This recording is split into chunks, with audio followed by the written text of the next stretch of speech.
Buenos días. En la clase de hoy vamos a avanzar un poco en los contenidos de pensar la historia.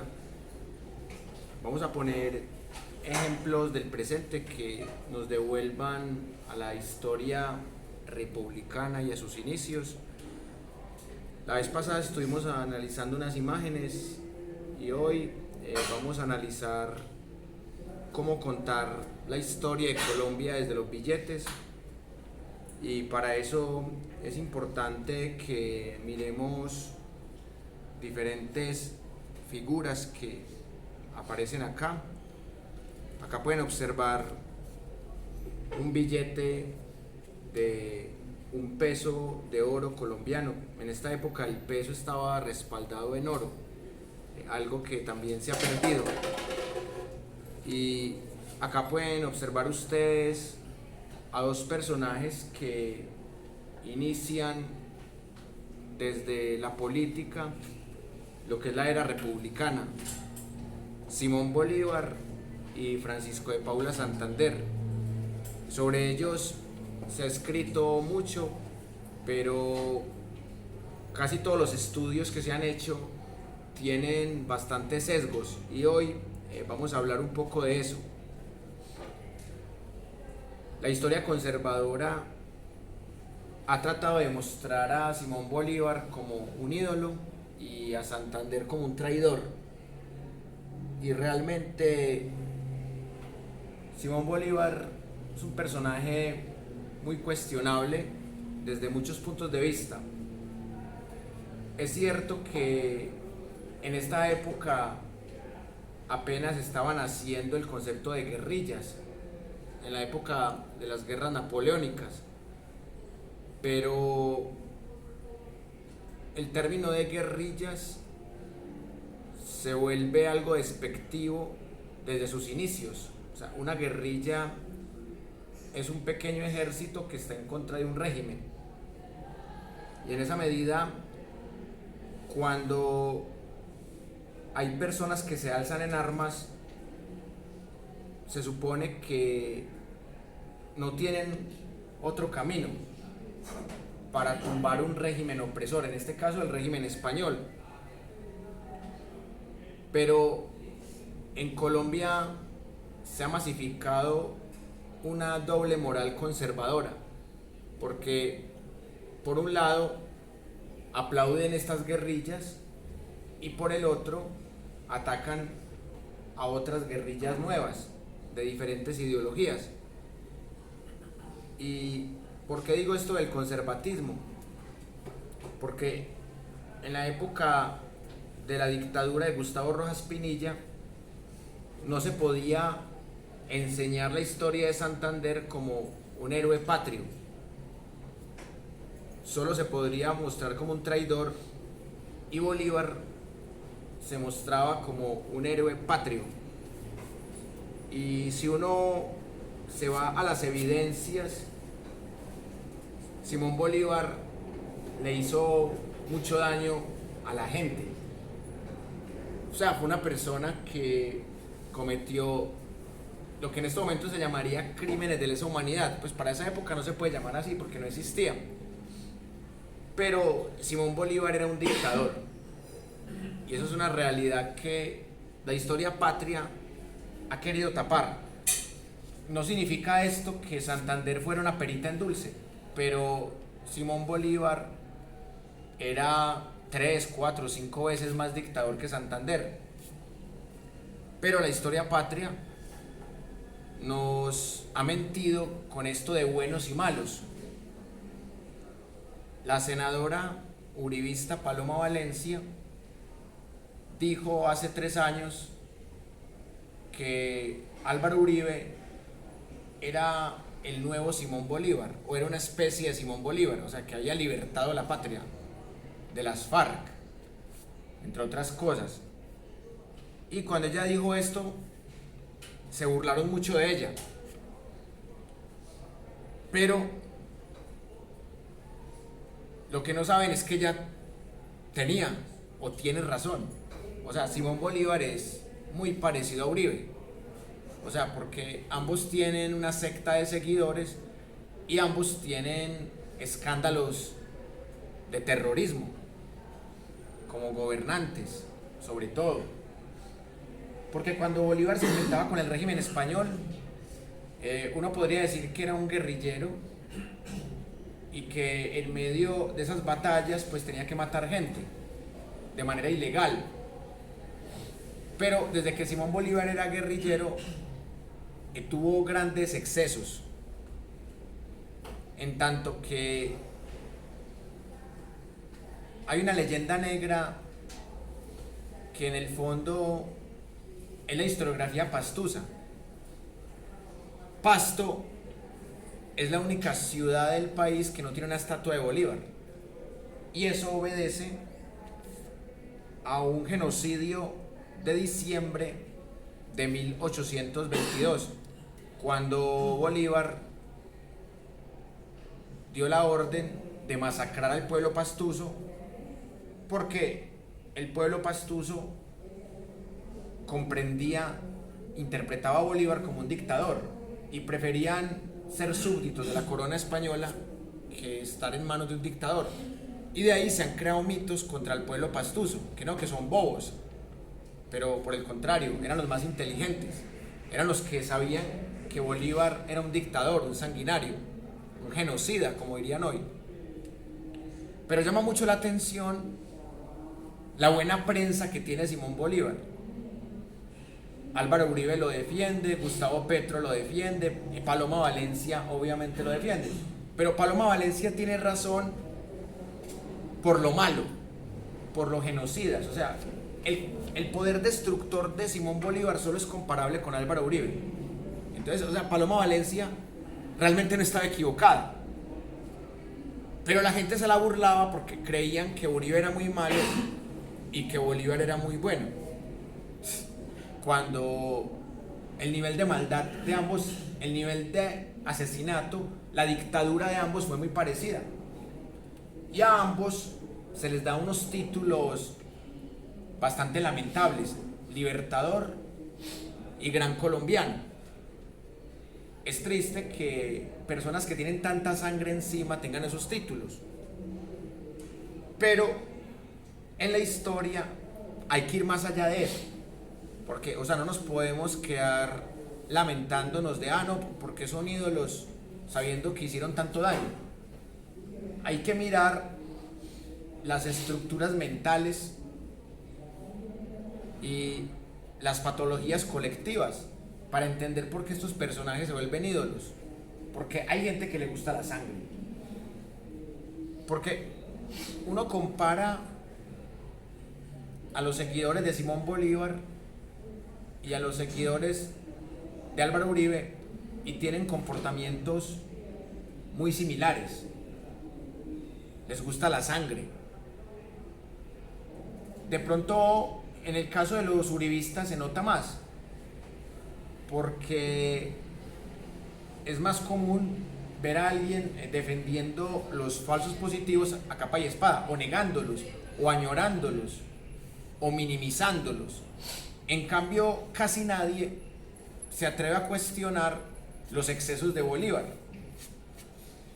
Por eso hoy he traído no solamente billetes, sino que he traído una gran cantidad de fuentes para que ustedes vean cómo la historiografía también es cómplice de esto. Lamentablemente somos presos de la historiografía dominante, que es una historia patria, una historia de héroes construidos. Y en esa medida, los billetes son un ejemplo de eso. Bueno, aquí está Bolívar y Santander. Aquí tengo unos billetes venezolanos.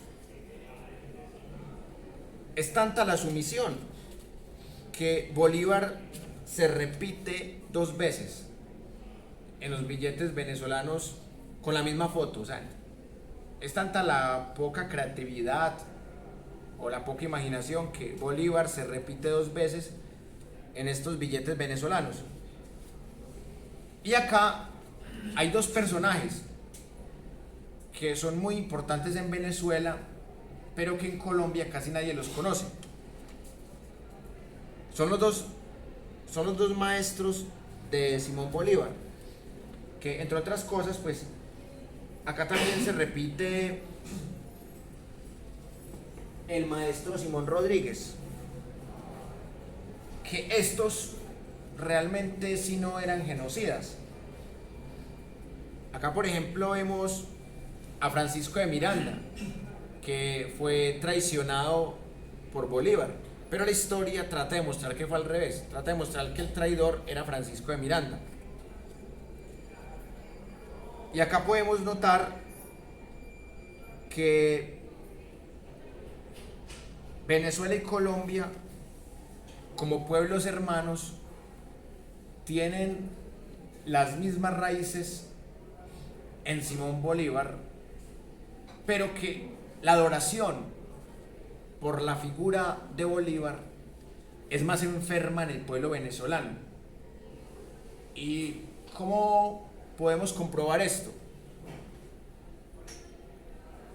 El maestro de cuentería J. Villaza estuvo en Venezuela y nos contaba que él, cada vez que pasaba por una estatua de Bolívar, tenía que quitarse el sombrero y hacerle como una especie de venia. Yo por lo menos me haría matar en Venezuela. Yo no sería capaz de hacerle una venia a un dictador. Es como hacerle una venia a Uribe. Pues no. Pero miren el fanatismo. Mientras que en Pasto, en la ciudad, de pronto en Nariño sí hay algunas estatuas, en algunos pueblos de Nariño, pero la única ciudad de Colombia que no tiene estatua de Bolívar es Pasto. Entonces, es muy diferente ir a Pasto que ir a Caracas. Y tienen dos historiografías diferentes. En Pasto tienen una conciencia historiográfica de que Bolívar mató más de 500 pastuzos porque no le creían a él, porque le creían más a la corona española. Preferían seguir en el yugo español que entrar en la nueva dictadura. Y por eso la historia es una constante lucha por la memoria. Y acá también quiero mencionar un personaje que fue mejor, en mi opinión, que Simón Bolívar. Así no haya ganado grandes batallas, pero al menos no tuvo ese expediente de Simón Bolívar, que es, por ejemplo, Policarpa Salabarrieta, que ella también se repite en el billete de 10.000 pesos. Aquí la estamos viendo en el billete de 2 pesos oro. Ella era una guerrillera, pero ella no tenía ese modo de actuar de Simón Bolívar y no alcanzó a estar en el poder, porque a ella la fusilan mucho antes de la batalla de Boyacá. A ella no le toca estar en el poder. Es una guerrillera que es fusilada en medio de la lucha. Entonces aquí pueden ver ustedes que se le hace este doble homenaje. Otro personaje que también genera bastante debate, porque también se le vende como un traidor a Bolívar, y Bolívar lo manda a matar con unos británicos, que es el señor José María Córdoba. Este es ídolo en Antioquia. En la historiografía antioqueña es un ídolo, y por eso el aeropuerto se llama así, el de Río Negro. Pero para el resto de Colombia es un prócer un tanto cuestionable, porque quedan malos términos con Bolívar. Bueno, además que hay unas teorías conspirativas de que Manuelita Sáenz, la amante de Bolívar, recuerden que Manuelita no era la esposa sino la amante, tuvo algún encuentro con él y Bolívar era muy celoso. Entonces, también desde ahí tratan de explicar esa enemistad que se generó en la era republicana. Y esto hace que nuestra historia también sea producto de un regionalismo. Si usted le pregunta a un historiador paisa, de esos conservadores, le puede hablar maravillas de José María Córdoba y puede que hable mejor de Córdoba que de Santander y que de Bolívar. Ahí está el regionalismo. Un historiador conservador bogotano puede que diga que no, que este es un traidor, que este traicionó al libertador, o que este engañó al libertador al estar con la amante del libertador. Y también hay otro personaje que tampoco es querido en Pasto, que es Antonio Nariño. Y son tan crueles que ponen el departamento con el nombre del Nariño. No lo querían allá. Y aún así, solo faltó que pusieran Ciudad Simón Bolívar y departamento Antonio Nariño. Solo faltó eso. Para que terminaran de humillar al pueblo pastuso, que pusieran el nombre de su genocida. Y en esa medida pues, es importante esa pelea por la memoria.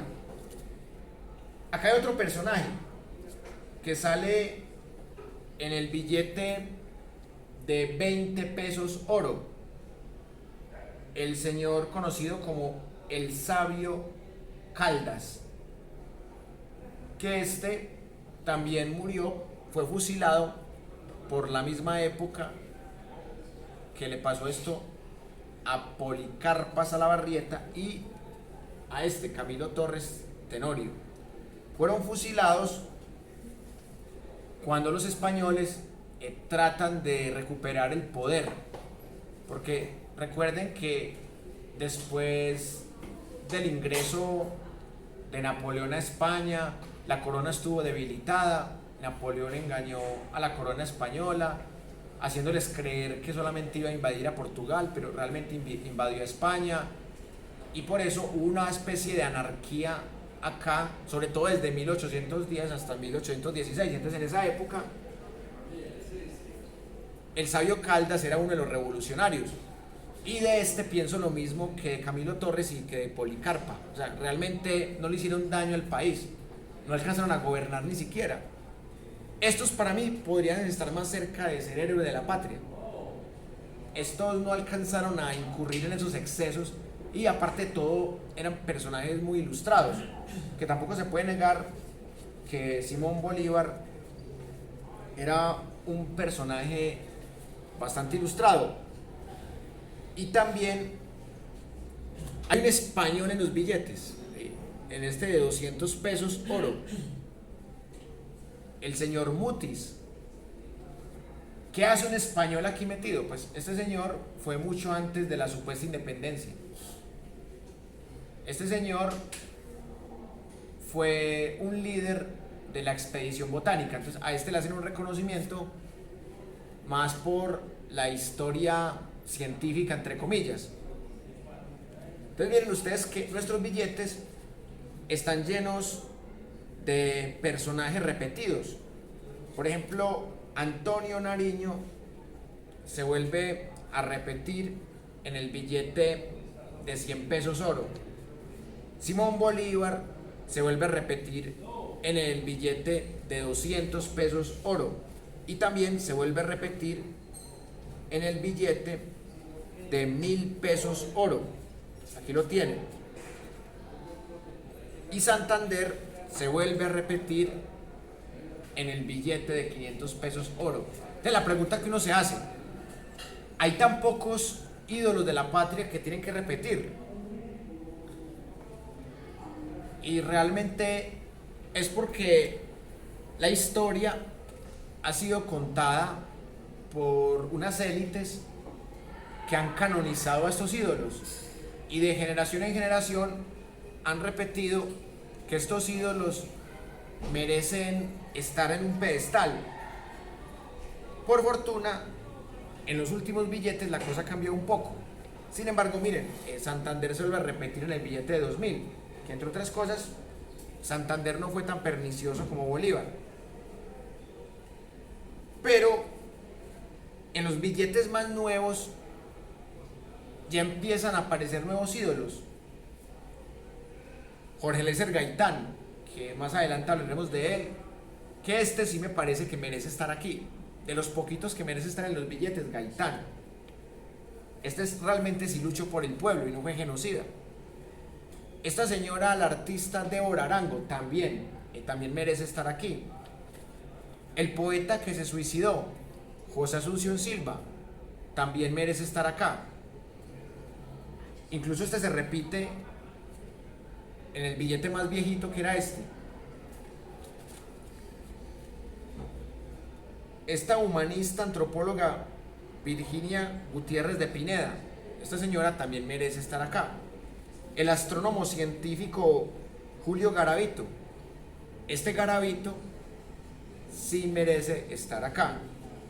Pero aquí vuelven otra vez los politiqueros que no merecen estar acá. Por ejemplo, Alfonso López Miquelsen, hijo de Alfonso López Pumarejo.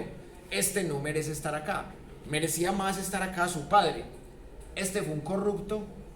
Desde que su padre era presidente era un corrupto. Por culpa de él tiene que renunciar su padre.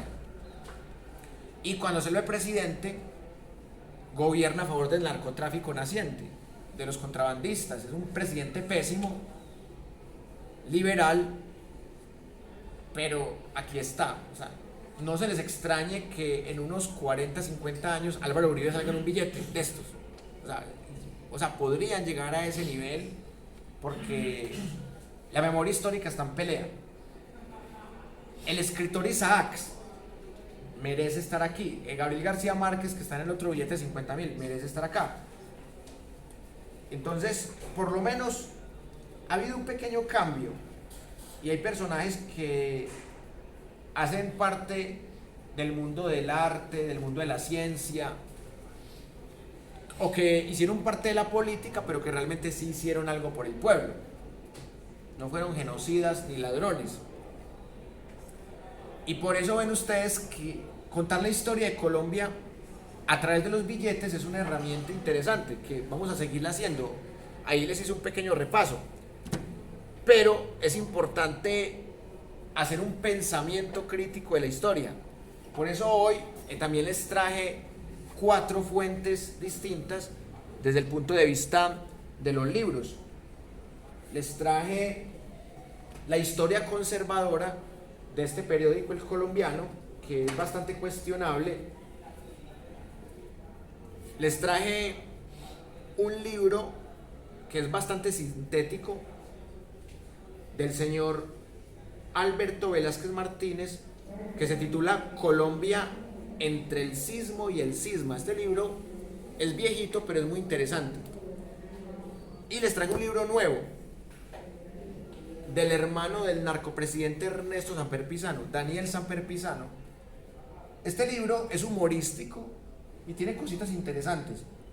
Lecciones de histeria de Colombia, desde los precolombinos hasta hace muy poquitico. Esta forma de contar la historia con caricaturas, con humor, así como también lo hace Antonio Caballero, es muy interesante, pero también hay que hacerle un pensamiento crítico. Y por último, les traje la biografía más larga, más completa, más rigurosa que se ha escrito sobre Francisco de Paula Santander por parte de la historiadora Pilar Moreno de Ángel. Es un libro de 1162 páginas, imagínense. O sea, esta señora dedicó casi toda su vida a escribir esta biografía. ¿Y saben por qué esta señora hizo esta biografía tan larga? Porque se cansó de tantos mitos, de tantas mentiras sobre Francisco de Paula Santander, y también para beneficiar la memoria de Simón Bolívar, para hacer ver a Simón Bolívar como un héroe y a Santander como un traidor. Desde estos 4 libros vamos a sacar 4 tesis que nos permitan comparar con otras fuentes, fuentes audiovisuales, fuentes periodísticas y, cuando sea el caso, fuentes orales. En este caso no tenemos fuentes orales porque no hay una momia que esté viva desde hace 200 años. O sea, realmente fuentes orales imposible. Y tampoco hay audios de Simón Bolívar y Santander, pues no les conocimos la voz. Pero sí podemos cotejar diferentes perspectivas. Y volviendo a Paloma Valencia, Paloma Valencia cree que Bolívar era muy bueno y cree que Uribe era muy bueno. Entonces ahí está su comparación. Entonces yo le doy la razón a Paloma Valencia, pero se la quito en que son comparables no por lo bueno, sino por lo malos. Esa es la diferencia que yo tengo con Paloma Valencia. Bueno, he tratado de entrevistarla, pero no, ha sido posible. Por ahí me conseguí el número del jefe de prensa de ella y el tipo me preguntó que para qué la quería entrevistar. Yo le dije 3 preguntas muy generales y al final el tipo no volvió a responder. O sea, me quedé con las ganas de entrevistar a Paloma Valencia porque yo sí quería que me argumentara por qué para ella eran comparables y yo también aprovechar para darle mi comparación y recordarle unas cuantas cositas. Pero ¿de quién es nieta Paloma Valencia? Del conservador de extrema derecha Guillermo León Valencia, el mismo que masacró a unos campesinos, por el mismo que nació las FARC. Historia contrafactual: si el abuelo de Paloma Valencia no masacra a esos campesinos, puede que las FARC no existieran. Entonces yo sí le quiero decir, querida y respetada, con I latina, querida y respetada Paloma Valencia, su abuelo fue el que generó el nacimiento de las FARC y gracias a las FARC su jefe político gobernó 8 años y gobernó también en cuerpo ajeno con títeres y sigue gobernando con fiscalía y procuraduría. Entonces sería bueno decirle eso antes de que me cuelgue el teléfono. No, mentiras, esperemos que no me cuelgue el teléfono porque se ve que es una chica muy paciente, la Paloma Valencia, que no salga volando la palomita, ¿sí o no? Y por eso vamos a tratar de establecer estas 4 tesis y vamos a desarrollar esta sesión con el mayor rigor posible, pero siempre también tratando de meterle un poquito de juego, de didáctica y de diversas fuentes.